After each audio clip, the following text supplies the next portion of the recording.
There are many lackluster follow-ups, but some manage to ruin everything we love about the originals. Welcome to WatchMojo.com, and today we'll be counting down our picks for the top 10 worst movie sequels. No! It's not possible. Number 10. Transformers: Revenge of the Fallen. Kicking off our list is the Bayhem that has Transformers fans, as well as fans of good movie making, up in arms. While Michael Bay's original was pretty solid, this one is a big explosion fest with a bewildering plot, atrocious humor, I am directly below the enemy scrotum. zero character development, and blatant racial stereotyping. Oh, look at this mother... Plus, it just won't end. Ugh, does Shia LaBeouf ever stop screaming? Number 9. Star Trek V: The Final Frontier. The first clue that this movie might not live up to expectations? It's written and directed by William Shatner.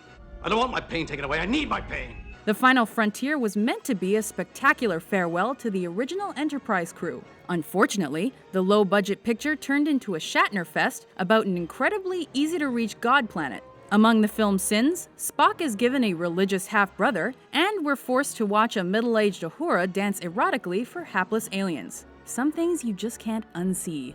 I am sorry. He's sorry. See? He's sorry. That makes everything all right. He's sorry. Everything. Stop it, Jim. Number 8. Blues Brothers 2000. This long gestating follow-up is more an homage to Fallen Friends than anything else, but all it does is taint our memories of the original. The orphanage is gone, Jake's gone, Curtis is gone. I got no brother, I got no roots, I got no life, I got nothing, for Christ's sake. Blues Brothers 2000 was dedicated to John Belushi, Cab Calloway, and John Candy, but somehow it still manages to completely undermine the importance of Belushi's character and his relationship with Dan Aykroyd. It also rehashes the same old Mission from God storyline and fails to deliver any laughs. Run away!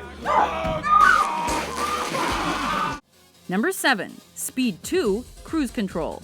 Keanu Reeves wisely jumped ship when he heard about this sequel, but Sandra Bullock took the opportunity to reprise her role. The result is a painfully generic action film that does not deserve to bear the same name as its predecessor. No, really, you really can't call a movie Speed if it takes place on a slow-sailing cruise ship. Duh. Oh, you're not serious. You're not. Number 6. Indiana Jones and the Kingdom of the Crystal Skull. Forget jumping the shark, this sequel nukes the fridge. This adventure series is best known for its practical effects and storytelling. However, Steven Spielberg and George Lucas decided to give fans an eye full of CGI and a ridiculous yarn about aliens, or interdimensional beings, or something. They even tried to hand the franchise over to the loudmouth Shia LaBeouf. You got a problem with that? Number 5. Spider-Man 3. Where do you go after Spider-Man 2? Anywhere but here, guys. No. Please. Please don't say that. Sam Raimi ends his Spider-Man run by packing this installment with not one, but 3 underdeveloped villains, topped off by Topher Grace as comic favorite Eddie Brock/Venom. Once you see Peter Parker go emo and start dancing, you know a reboot is inevitable. Anybody care about what I want? I do. Shut up. Get out.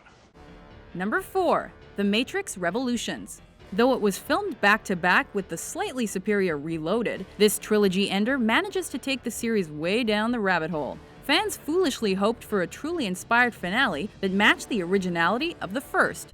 I think of nothing else. But instead, they got a bland and straightforward action romp filled with plot holes, eye candy over character development, and an ending that falls incredibly flat.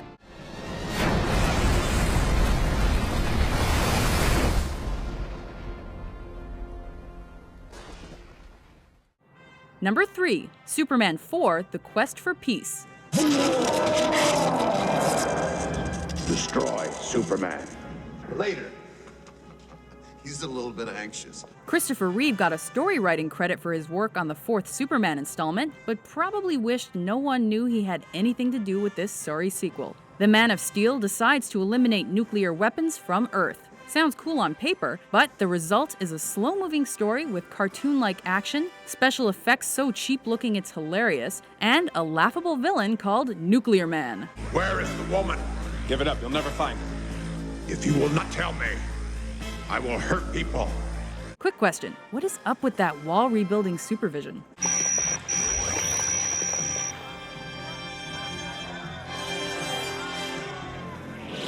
Number 2. Star Wars Episode 1: The Phantom Menace. Our sincere apologies to those who camped outside movie theaters to see this sci-fi snooze fest. Star Wars fans had high hopes for the first sequel in 16 years, and those high hopes did not include trade disputes, stiff acting, midi-chlorians, a complete lack of romance and humor, or Jar Jar Binks. Crazy! At this point, a reboot probably couldn't redeem George Lucas, but several fan edits have made the film serviceable and less offensive.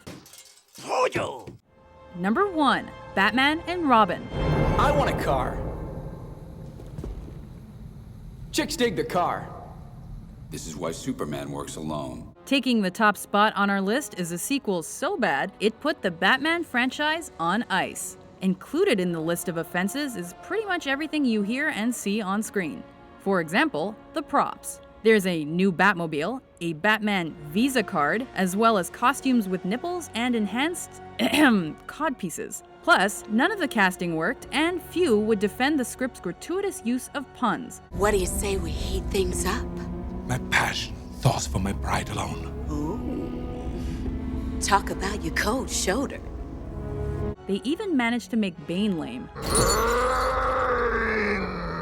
Do you agree with our list? Which sequel do you hate the most? For more entertaining top 10s, be sure to subscribe to WatchMojo.com. Stop!